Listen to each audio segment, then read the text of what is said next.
ഓണാഘോഷങ്ങൾക്ക് സമാപനം കുറിക്കുന്ന തൃശ്ശൂരിലെ പുലിക്കളി ഇന്ന് നടക്കും. ചായം പൂശൽ അവിടെ ആരംഭിച്ചു കഴിഞ്ഞു. പുലിക്കളിക്ക് പ്രത്യേക സുരക്ഷ പോലീസ് ഏർപ്പെടുത്തിയിട്ടുണ്ട്. അതിവിപുലമായ പോലീസ് സന്നാഹം അവിടെയുണ്ട്. 500-ലധികം പോലീസുകാരെ നിയോഗിച്ചു കഴിഞ്ഞു എന്നാണ് നമ്മൾ മനസ്സിലാക്കുന്നത്. തൃശ്ശൂർ നഗരം പുലിക്കൈകളിൽ അമരാൻ ഇനി ഒരുപാട് സമയം വേണ്ടി വരില്ല.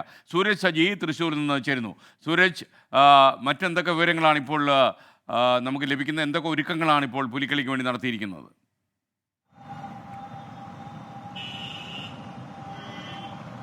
ഇപ്പോൾ ഏറ്റവും പ്രധാനപ്പെട്ട ഒരു വാർത്ത പുറത്തു വരുന്നത് ഈ തൃശൂർ പൂരവുമായി ബന്ധപ്പെട്ടുകൊണ്ട് തൃശൂർ പൂരം കലക്കിയത് പോലീസാണ് എന്നൊരു ചീത്തപ്പേര് നിലവിൽ പോലീസിനുണ്ട്. അത് തിരുത്താനുള്ള നടപടികളിലേക്ക് തൃശൂർ പോലീസ് കടന്നു എന്നുള്ളതാണ് ഈ നിമിഷം വരുന്ന ഏറ്റവും പ്രധാനപ്പെട്ട വാർത്ത. അതായത് സാധാരണ സുരക്ഷ ഒരുക്കുന്നത് പോലീസ് മാത്രമാണെങ്കിൽ ഇക്കുറി സംഘാടകരെ കൂടി ഉൾപ്പെടുത്തിക്കൊണ്ടുള്ള ഒരു സംയുക്ത സുരക്ഷ എന്ന ആശയത്തിലേക്ക് പോലീസ് കടന്നിരിക്കുന്നു. ഇതിന്റെ ഭാഗമായിക്കൊണ്ട് 20 സംഘാടകരെ കൂടി പോലീസിന്റെ സുരക്ഷാ വലയത്തിൽ അല്ലെങ്കിൽ ഈ സുരക്ഷ ഒരുക്കുന്ന സംവിധാനത്തിലേക്ക് ഉൾപ്പെടുത്തി എന്നുള്ളതാണ് ഔദ്യോഗികമായി തന്നെ നമുക്ക് പോലീസിൽ നിന്ന് ലഭിക്കുന്ന വിവരം.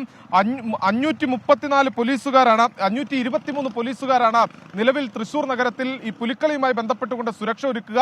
അവരോടൊപ്പം തന്നെ 20 സംഘാടകർ കൂടി ഈ സുരക്ഷാ ക്രമീകരണങ്ങളുടെ ഭാഗമാകും. ഈ സംഘാടകരുടെ കൂടി നിർദ്ദേശങ്ങൾ പാലിച്ചുകൊണ്ടായിരിക്കും ഈ തൃശൂർ നഗരത്തിൽ ഏതൊക്കെ നിയന്ത്രണങ്ങൾ നടപ്പിലാക്കണം, അല്ലെങ്കിൽ ഒരു അടിയന്തര സാഹചര്യം ഉണ്ടായാൽ എങ്ങനെയായിരിക്കണം ആ നിയന്ത്രണങ്ങൾ അല്ലെങ്കിൽ അവിടെ സ്വീകരിക്കേണ്ട നിലപാട് എന്ന സംബന്ധിച്ചൊരു അന്തിമ തീരുമാനത്തിലേക്ക് പോലീസ് എത്തുക.